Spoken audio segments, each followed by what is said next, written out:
आज हम एक ज़बरदस्त कहानी के साथ आपके साथ आए हैं और यह कहानी है द सेरेमन एट बनारस। मतलब बनारस में दिए जाने वाले उपदेश के बारे में है और ये कहानी की शुरुआत होती है गौतम बुद्ध से। लेकिन सबसे पहले ये जान लें, क्योंकि आपके इस चैप्टर में गौतम बुद्ध के पिछले जीवन का अर्थ है उनके बचपन से संबंधित कुछ बातें नहीं हैं।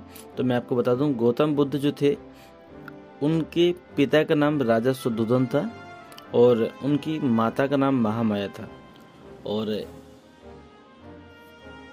ये जो राजा थे इनको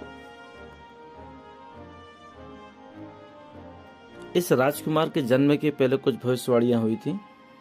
कुछ भविष्यवाणियां जो हुई थी वो भविष्यवाणियां कुछ इस प्रकार की थी कि यह बालक जो जन्म लेने वाला है या जो जन्म लेगा, यह बालक या तो बहुत बड़ा राजा बनेगा और या फिर बहुत बड़ा सन्यासी बनेगा। तो राजा इस बात से चिंतित रहने लगे कि राजा बना तो बेहतर है, लेकिन अगर सन्यासी बना तो मेरे इस पूरे राजपाट का क्या होगा। संयोगवश जब राजकुमार का जन्म हो जाता है तो उनके जन्म के बारे में कुछ साधु संतों से पूछा जाता है। जो भी विचार धारा बताने वाले थे, ज्योतिषी थे, उनसे इस राजकुमार के बारे में पूछा गया। तो उन्होंने स्पष्ट कर दिया कि इस राजकुमार का जो जन्म हुआ है वो देश या संसार के लोक कल्याण के लिए हुआ है और यह बालक बड़ा होकर एक बहुत बड़ा सन्यासी बनने वाला है, या फिर नए धर्म की स्थापना करेगा, या फिर बहुत बड़ा राजा बनने वाला है। तो इस बात से राजा चिंतित हो जाते हैं। चिंतित होने के बाद में उन्होंने राजकुमार के लिए सारी सुख सुविधाएं महल के अंदर ही कर दी। मतलब महल से बाहर जाने की आवश्यकता ही नहीं थी, सारी सुविधाएं महल के अंदर कर दी जाती हैं और राजकुमार के लिए विशेष ध्यान दिया जाता है कि इसके सामने किसी भी दुख से भरा हुआ सीन न आए या फिर किसी भी प्रकार की इसको दुख की अनुभूति न हो, क्योंकि व्यक्ति तभी संन्यास लेता है जब वह दुनिया या संसार के दुखों को देखता है। इस प्रकार उसकी सारी व्यवस्थाओं को करने के बाद में उस बच्चे को 12 वर्ष की आयु में धर्म ग्रंथ की अध्ययन के लिए भेजा जाता है। 12 वर्ष की आयु में वे धर्म ग्रंथों के अध्ययन करने के लिए उनको आश्रम भेजा गया और उन्होंने उन ग्रंथों का अध्ययन किया। अध्ययन करने के फलस्वरूप 25 वर्ष की आयु में इस राजकुमार का विवाह हो जाता है और एक खूबसूरत राजकुमारी भी आ गई। इसके साथ में इसका गृहस्थ जीवन चलने लगता है। गृहस्थ जीवन के साथ साथ उनको एक पुत्र भी जन्म लेता है और वो एक बढ़िया जीवन व्यतीत कर रहे थे।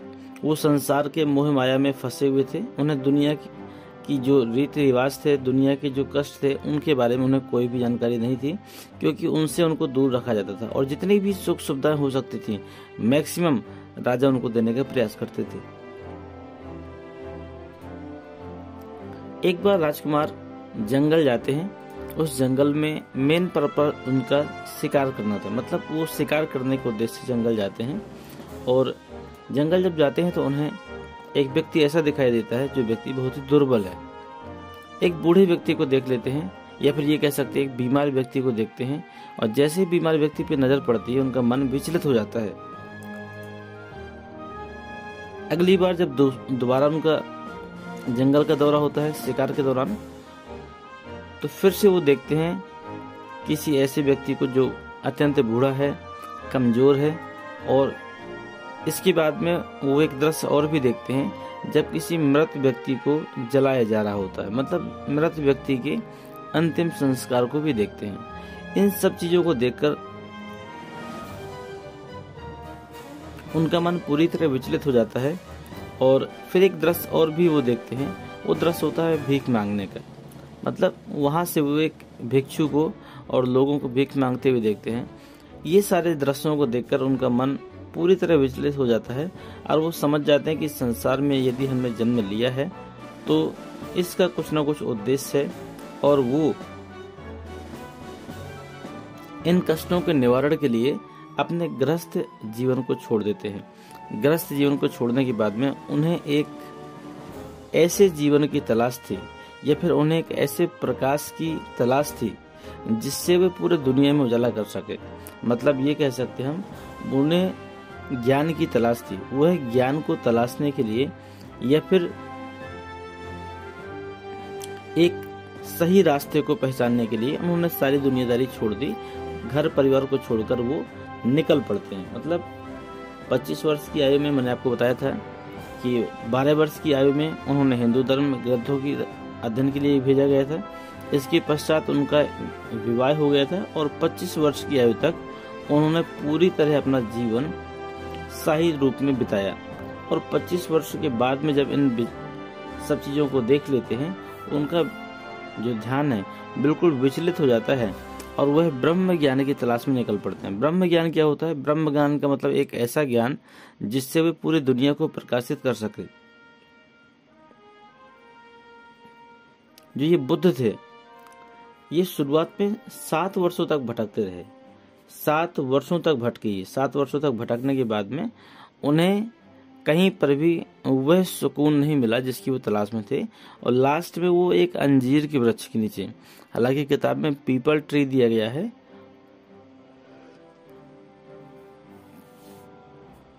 तो पीपल को आप पीपल भी कह सकते हैं, या फिर अंजीर के वृक्ष के नीचे बैठ जाते हैं। ये पेड़ आप जो देख रहे हैं, ये वास्तविक पेड़ मैंने दिखाने का प्रयास किया है, क्योंकि यदि आप कभी जाएं यहाँ पर तो आप इस पेड़ को देख सकते हैं। इसको बोधि ट्री भी कहते हैं या फिर इसे ज्ञान का पेड़ भी कहते हैं।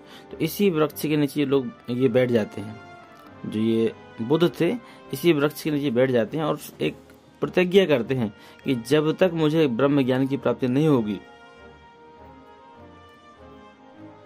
तब तक मेरी अटल प्रतिज्ञा है कि मैं इस पेड़ के नीचे बैठे रहूंगा। और बस कुछ ही समय बाद उन्हें उनकी कुंडली जागृत होती है और उन्हें ब्रह्म ज्ञान की प्राप्ति हो जाती है। और ब्रह्म ज्ञान की प्राप्ति के बाद में 7 दिनों के बाद में वो इस वृक्ष का नाम ज्ञान के वृक्ष रख देते हैं। इसी को बोधि ट्री भी कहा जाता है, बोधि ट्री भी कहा जाता है और इसी ज्ञान का वृक्ष भी कहा जाता है। अब इन्हें ज्ञान प्राप्त हो गया। अब आवश्यकता थी इस ज्ञान को लोगों तक पहुंचाने की, क्योंकि आज भी देखिए हम आप में से मैक्सिमम लोग, मैक्सिमम क्या मैं ये बोलूंगा 99% लोग मोह माया में फंसे हुए हैं। यदि मैं सिर्फ एक प्रश्न आपसे पूछूं कि क्या आपको मालूम है कि आपके जीवन का उद्देश्य क्या है? यदि हम लोगों ने मनुष्य योनि में जन्म लिया है तो इस योनि में जन्म लेने का सबसे प्रमुख उद्देश्य क्या है? सिर्फ एक ही प्रश्न का उत्तर अगर मिल जाए तो ये बहुत बड़ी बात होती है। हम लोग पूरे जिंदगी भटकते हैं ज्ञान की तलाश में और लास्ट में हम लोग परमात्मा के पास दोबारा पहुंच जाते हैं, लेकिन भटकते भटकते भी हमें वो चीज़ प्राप्त नहीं होती जिसकी हम तलाश करते हैं। शायद पूरे जीवन हम लोग पूजा अर्चना करते हैं और हमें ईश्वर के दर्शन नहीं होते। हो सकता है जिस चीज़ की तलाश हम पूरे जीवन करते रहें, लास्ट में वो भी प्राप्त नहीं होती और हम लोग ऊपर पहुंच जाते हैं। इसका मतलब यह है कि कहीं ना कहीं व्यक्ति मोह माया में इस तरह फंसा हुआ है कि वह व्यक्ति अपने अंतर ज्ञान को पहचान नहीं पा रहा है। तो गौतम बुद्ध जी का सिर्फ एक ही पर्पस था कि वह ईश्वर से जुड़े हुए जो राज है वो व्यक्तियों के सामने खोले और व्यक्ति को भी ब्रह्म ज्ञान से परिचित कराएं। इसलिए उन्होंने इसी पेड़ के नीचे बैठकर उपदेश देना प्रारंभ कर दिए। और इन्होंने जो पहला उपदेश दिया था उसी को कहते हैं सेरेमन एट बनारस, मतलब बनारस में दिया गया पहला उपदेश। इसको लिखा भी गया है और इस उपदेश को सुरक्षित भी रखा गया है। ठीक है, यहाँ तक की कहानी आपको समझ में आ गई है।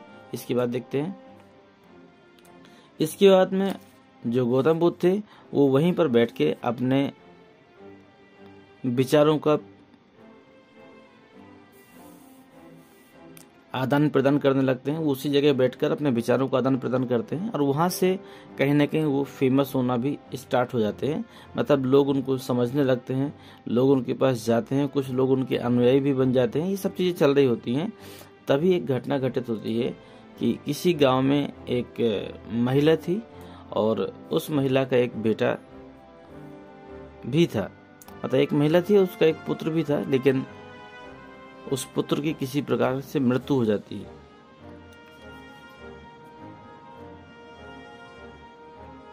मृत्यु के गम में डूबी हुई वह महिला अपने ज्ञान और विवेक को भूलकर सिर्फ एक बात की प्रार्थना करती है लोगों से कि कोई भी व्यक्ति इसको ऐसी दवा दे दो जिससे मेरा पुत्र चलना फिरना स्टार्ट कर दे। अब उसका पुत्र मर चुका था, उसका जीवन समाप्त हो चुका था, लेकिन फिर भी वह अपने पुत्र को लेकर अपने पड़ोस में लगभग सभी लोगों के पास जाती है, सबसे दवा मांगती है कि मुझे मेरे पुत्र को कोई ऐसी दवा दे दो जिससे उठकर बैठ जाए।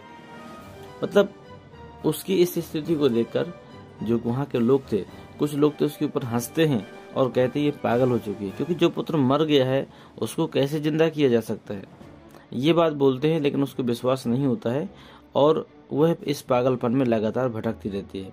तभी उसको एक सही व्यक्ति की तलाश हो जाती है, सही व्यक्ति की तलाश होती है और वो व्यक्ति उसको कहता है कि मैं आपके बच्चे का इलाज तो नहीं कर सकता हूँ, ना मेरे पास इसका इलाज है, लेकिन मैं एक ऐसी जगह बता सकता हूँ जहाँ पर इसका इलाज हो सकता है। तो वो बहुत खुश होती है कि चलो कम से कम वो जगह तो मिली जहाँ से हमारे बच्चे का इलाज हो सकता है। अब उसने जब जगह पूछा तो उसको बताया गया कि आप बोधि ट्री के पास, ये फिर मैं सीधे कहूँ कि आप गौतम बुद्ध जी के पास जाइए, वहां पर आपको आपके इस बच्चे का जीवन दान से जुड़ी हुई चीजें मिल सकती हैं। वो बहुत प्रसन्न होती है और अपने बच्चे को लेकर पहुंच जाती है उस बोधि ट्री के नीचे जहां पर गौतम बुद्ध बैठते थे। गौतम बुद्ध के पास जाने के बाद में वह उनसे प्रार्थना करते कि हे प्रभु, हे पालनहार, आप मेरे बेटे को कुछ ऐसी दवा दे दो जहां से मेरा बेटा उठ खड़ा हो, क्योंकि लोग ऐसी ऐसी बातें कह रहे हैं। गौतम बुद्ध समझ जाते हैं कि इनके पास परम ज्ञान की कमी है, ये मोह माया में फंसी हुई हैं, इसलिए ईश्वर के कालचक्र को समझ नहीं पा रही हैं। गौतम बुद्ध तुरंत उसकी भावनाओं को ठेस न पहुंचाते हुए उससे एक बात बोलते हैं कि आप यदि मुझे एक मुट्ठी सरसों के बीज लाकर दे दे या फिर एक मुट्ठी सरसों लाकर दे दे तो मैं आपके बच्चे को सही कर सकता हूँ। तो ये तो बड़ी आसान सी बात थी और उसको समझ में भी आ गई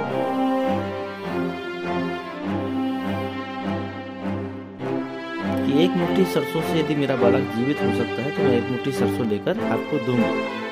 और वो फटाफट चलने लगती है। तभी महात्मा बुद्ध उसको रोकते हैं और रोकने के बाद कहते हैं कि ध्यान देना कि जो सरसों आप मुझे लाकर देंगी वह सरसों जिसके भी घर से हो, उसका ना बेटा मरा हो, ना बेटी मरी हो, ना रिश्तेदार मरे हो, ना भाई मरा हो, ना पिता मरा हो, ना माता मरी हो।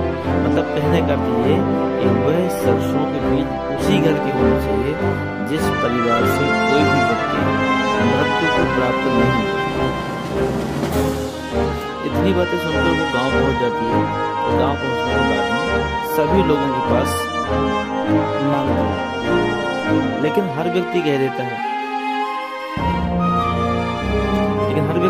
उससे कि यदि आप ऐसी बात करोगे तो यहाँ पर कोई भी घर ऐसा नहीं है जहाँ लोग मरे नहीं। तो लोगों का कहना यह था कि यहाँ पर जितने भी घर हैं, इन घरों में जितने लोगों को आप जिंदा देख रही हैं उससे भी कई गुना ज्यादा लोग यहाँ से मर चुके हैं। तो हो सकता है एक परिवार में 4 लोग हैं, लेकिन जो मरा हुआ इसके पहले माता पिता भाई बहन दादा जो भी होंगे, रिश्तेदारों को भी अगर कहना जाए तो एक घर में 20 मृत्यु हो चुकी होती है। ठीक है, तो वो जब देखती है कि इस गांव में एक भी घर ऐसा नहीं है जहाँ पर कोई मरा नहीं है, तो वो बहुत हैरान हो जाती है और हैरान होकर वो वहाँ से निकल आती है और शहर की एक तरफ बैठती है और बैठ कर विचार करने लगती है और वही विचार करते करते विचार करते करते उसको शाम हो गई। अब वो लाइटें जो थी शहर की जल रही हैं, बुझ रही हैं, जल रही हैं। एक समय ऐसा आता है जब ये लाइटें पूरी तरीके से बंद हो गई। अब रात रात के अंधेरे में वो बैठकर सोच रहे हैं कि जो जीवन है ये भी लाइटों की तरह है। मतलब जैसे लाइटें जलती है उसी तरह का ये जीवन है। अब उसने विचार किया कि इतने बड़े गांव में कोई भी ऐसा घर नहीं है जहाँ पर लोग मरे हुए जितना बड़ा घर उतने ज्यादा लोग मरे हुए हैं और वो सभी लोग इस समय खुश हैं और अपना जीवन जी रहे हैं। मेरा साथ एक बेटा मरा है और मैं इतने बड़े शोक में आ गई। अब वो अपने कालचक्र को समझ जाती है, पूरी तरह समझ जाती है कि जो प्रकृति का लेखा जोखा है, जो प्रकृति के नियम है उसको बदला नहीं जा सकता है। जिसको जितने भी दिन मिले हैं वह उतने दिन ही चलने वाला है। फिर उसके मन में एक विचार और भी आता है कि जिस प्रकार एक मिट्टी के बर्तन बनाने वाला होता है, बहुत सुंदर सा आकार देता है सुराही को, बहुत सुंदर सा आकार देता है मटके को, लेकिन वो सारे मिट्टी के बर्तन कुछ दिनों बाद टूट जाते हैं।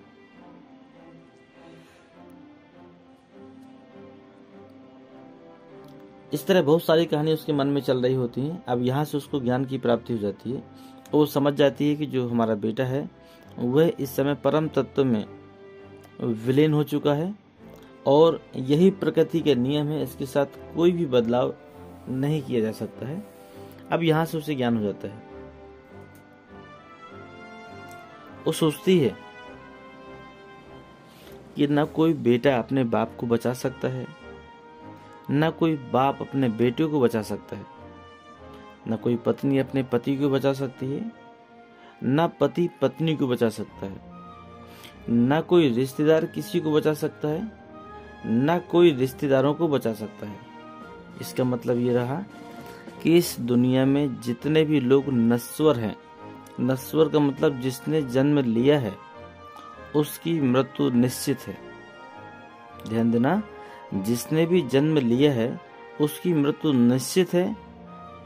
आज नहीं होगी तो कल होगी, ये तो श्योर है। जिसने जन्म लिया है उसकी मृत्यु भी होगी। इस दुनिया में कोई भी किसी की प्राणों की रक्षा नहीं कर सकता है। हाँ, जितने दिनों का उसका समय है उतने दिन तक आप कैसे भी रिश्ते और संबंध जोड़कर रखें, लेकिन जिस दिन व्यक्ति के समय पूरा होगा वह व्यक्ति बिना किसी हमदर्दी के आप सभी को छोड़कर आपसे दूर चला जाएगा।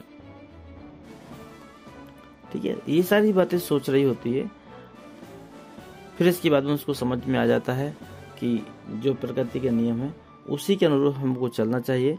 जो व्यक्ति इस प्रकृति के नियम के खिलाफ जाकर परेशान होते हैं वो व्यक्ति दुख भोगते हैं। हमारे कहने का मतलब ये, इस पाठ में जो समझाया गया है कि मान के चलिए कि हम किसी के दुख में ज्यादा शरीक हो जाए, मतलब कोई व्यक्ति खत्म हो गया है, अब हम उसमें दिन रात रो रो कर पागल हो जाएंगे, तो जिसे जाना था वो तो चला गया, लेकिन हम कहीं ना कहीं उसकी आत्मा को और ज्यादा कष्ट दे रहे हैं। मतलब कहने का मतलब है कि जो व्यक्ति इस दुनिया को छोड़कर चला गया, यदि हम बहुत अधिक उसके लिए विलाप करते हैं तो कहीं ना कहीं हम उसकी आत्मा को भी कष्ट देंगे।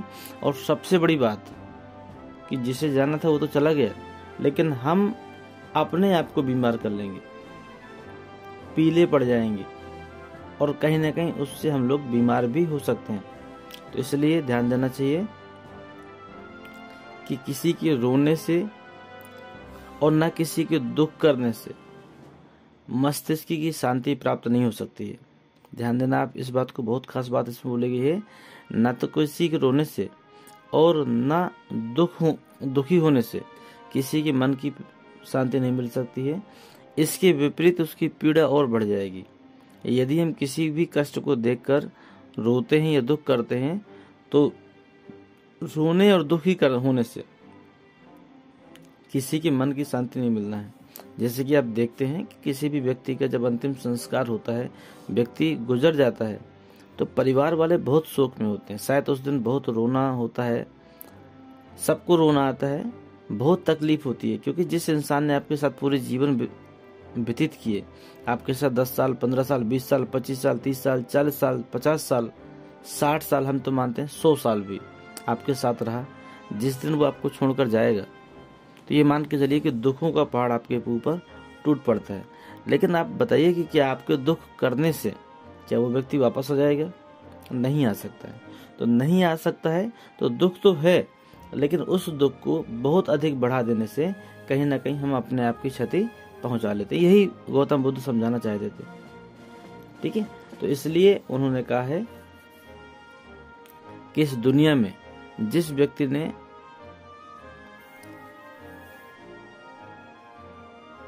मस्तिष्क की शांति को प्राप्त किया है, उसने कहीं ना कहीं अपने दुखों पर काबू पा लिया है। वह दुखों से भी मुक्त हो जाएगा और प्रभु का आशीर्वाद भी प्राप्त करेगा। मतलब उसका कहने का मतलब ये कि जो व्यक्ति दुखों में उतना ही दुखी हो जितनी आवश्यकता है, सुख में उतना ही खुशी हो जितनी आवश्यकता है, वो कहीं ना कहीं परम ब्रह्म परमेश्वर के नजदीक होता है, क्योंकि उसे परमात्मा के नियमों का पता होता है और इस प्रकार वह सभी दुखों से मुक्त होता है और कहीं ना कहीं हमेशा ईश्वर का आशीर्वाद प्राप्त करता है। ये थी ये कहानी, बड़ी रोचक कहानी थी। हाई स्कूल में कुछ छोटा पार्ट दिया गया, मैंने भी उतना ही बताया आपको। इसके